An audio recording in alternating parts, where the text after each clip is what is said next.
মুসলিম মুমিন বান্দারা কি কাফেরদের বন্ধু হিসেবে গ্রহণ করতে পারবে? স্রষ্টা ও পরকালীন জবাবদিহিতার প্রতি অবিশ্বাসী মানুষগুলো আপনার জীবনে কিভাবে প্রভাব ফেলতে পারে? সৎসঙ্গে স্বর্গবাস, অসৎসঙ্গে সর্বনাশ, এই কথাটি আপনার জীবনে কিভাবে প্রভাব ফেলতে পারে? এমন গুরুত্বপূর্ণ প্রশ্নগুলোকে সামনে রেখে আজকে তাফসির এগিয়ে যাবে। ধৈর্য ধরে সম্পূর্ণ ভিডিওটি দেখুন। আউযু বিল্লাহি মিনাশ শাইতানির রাজিম। বিসমিল্লাহির রহমানির রহিম। মহাগ্রন্থ আল কোরআনের ধারাবাহিক তাফসিরে আজকে ইনশাল্লাহ আমরা পবিত্র কোরআনের সূরা আল ইমরানের 28 নম্বর আয়াত নিয়ে আলোচনা করব।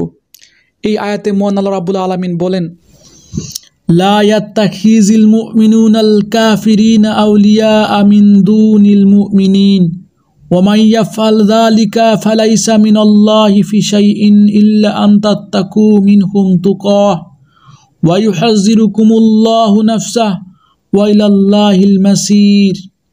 ইমানদার ব্যক্তিরা কখনো ইমানদারদের বদলে অবিশ্বাসী কাফেরদের নিজেদের বন্ধু বানাবে না। যদি তোমাদের কেউ তা করে তবে আল্লাহর সাথে তার কোনো সম্পর্ক থাকবে না।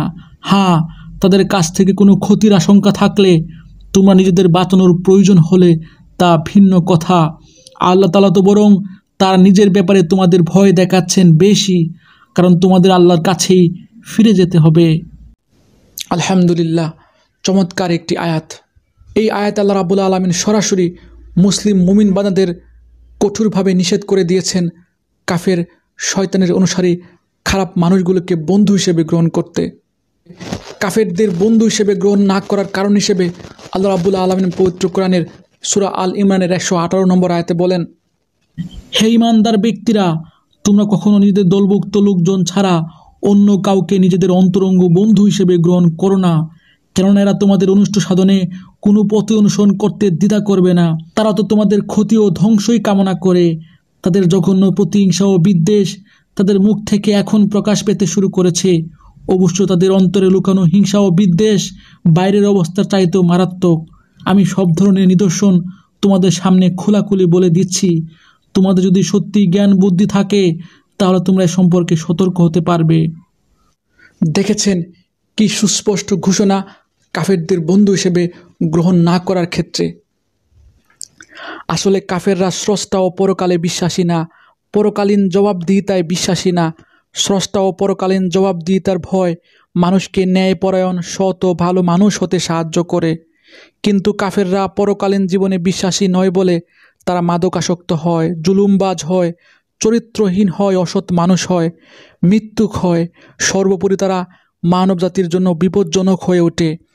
এই বিপজ্জনক মানুষগুলোকে বন্ধু হিসেবে গ্রহণ করলে আপনিও বিপদে পড়ে যাবেন।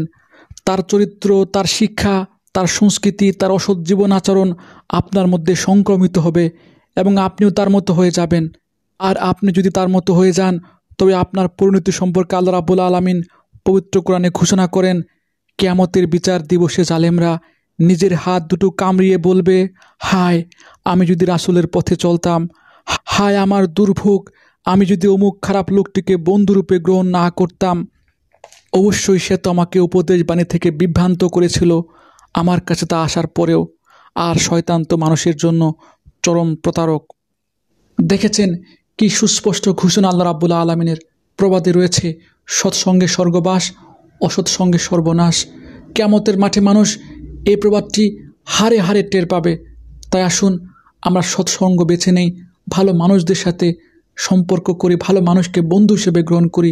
আমরা যদি ভালো মানুষকে, মুমিন বান্দাদেরকে, সৎ মানুষকে বন্ধু হিসেবে গ্রহণ করি তাহলে ইনশাল্লাহ আমরা দুনিয়াতেও ভালো থাকতে পারবো, কিয়ামতের মাঠেও এই সৎসঙ্গের কারণে উপকৃত হব। যাই হোক, আজ এখানেই শেষ করছি। ধন্যবাদ।